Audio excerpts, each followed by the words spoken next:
Alright, let's get the show on the road. It's time for some test English, IELTS, TOEFL, TOEIC, whatever test you are taking, this is really going to help the English you will need for it. Today we are focusing on journalism, specifically about talking about politics in the US with the current Trump administration. This video and many more like them are possible thanks to awesome patrons like you. Click up here if you want to be one of those awesome people. Of course, the 3 dots down here, and then click open transcript. Doing this makes it so much easier to read with me, and it's really going to help you improve your speaking skills by using the imitation technique. The only thing left to do now is introduce this article from ProPublica, What It's Like Covering Trump by Terry Paris Jr. Remember that time Trump's lawyer, Mark Kasowitz, emailed, "Watch your back, bitch," or that time when Don Jr. and Ivanka were almost charged with felony fraud? You remember that because we found out. The day President Trump took office, our reporters laid out the topics they were going to cover. Now, a year after the election, we've asked 5 of our reporters to tell us about the stories they've done and what has stuck out. Wow.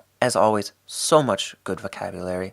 Thank you, ProPublica. First of all, a felony is a serious crime. A less serious crime is a misdemeanor. A misdemeanor has a far less severe punishment. Fraud is deception, with money often embezzlement, hiding funds or your finances. So felony fraud means very serious embezzlement or deception. To find something out means to discover something, and to cover a story or a topic means to discuss in depth, to report on something. So we're going to look at some of the stories these reporters covered or reported on the last year. And finally, if something sticks out, it is very noticeable, clear and obvious. There's a good informal expression, to stick out like a sore thumb. Here it means to be out of place, so obvious because you don't match maybe the other people or the other things that are around you. Let's continue. From Alec McGillis, who covers politics and government. As I was reporting a piece on how things were going at HUD, under the leadership of Ben Carson, I was surprised to hear from sources inside headquarters that Ben Carson's wife, Candy,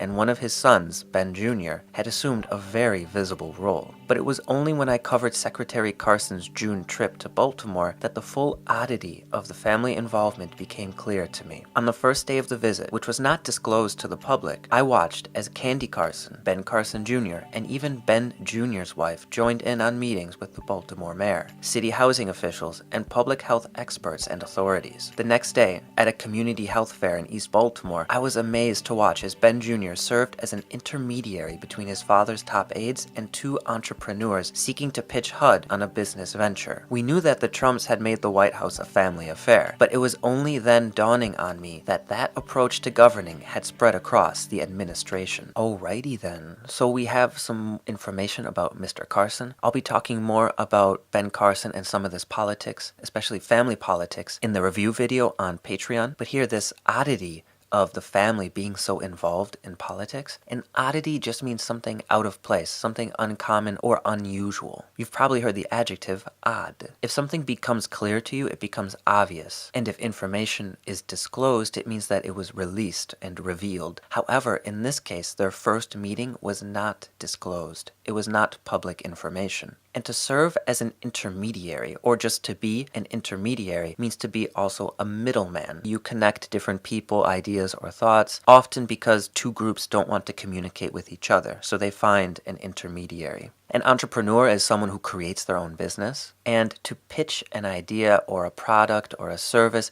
means to try to sell it. So maybe you'll mention some statistics, why people will love it, and other stuff like that. And if something dawns on you, it first appears. You get your first glimpse or your first knowledge about it. So for this reporter, it dawned on him because of this meeting that family politics was becoming very important in the United States. The next part is from Jessica Huseman, who covers national politics. I've been reporting on Trump's voter fraud commission, which he established to bolster his claims that 3 to 5 million people voted illegally. They did not. The commission has only met twice, but is facing 8 separate lawsuits in federal court. Last week, one of its own commissioners sued the commission, alleging that it was leaving him out of crucial deliberations elections and allowing itself to be controlled by 3 of the most conservative and voter fraud obsessed members. It was a heavy development, but not one I was surprised by. For months, it has been clear the commission has made it its mission to be secretive. It is allowing the commissioners to use personal email addresses for commission work, which experts say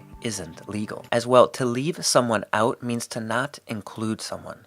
So this commission is deliberately, on purpose, not including some members. Also, to bolster a claim means to try to make your claim stronger, to try to find more evidence or support for it. And Donald Trump is having a very difficult time doing this for his claim of voter fraud. Alright, so we're going to stop here. Of course, the link will be in the description if you want to continue reading on your own. To continue improving your English also on your own, you can get some free audiobooks, some free physical and digital versions of books as well. And don't forget, for you patrons, the vocab review video will be available later today. If you have any questions, comments, or just to experiment with some of this new vocabulary, write some examples or your thoughts about the article in the comments. Alright, so I'll catch you later. Always nice talking to you guys. Bye for now.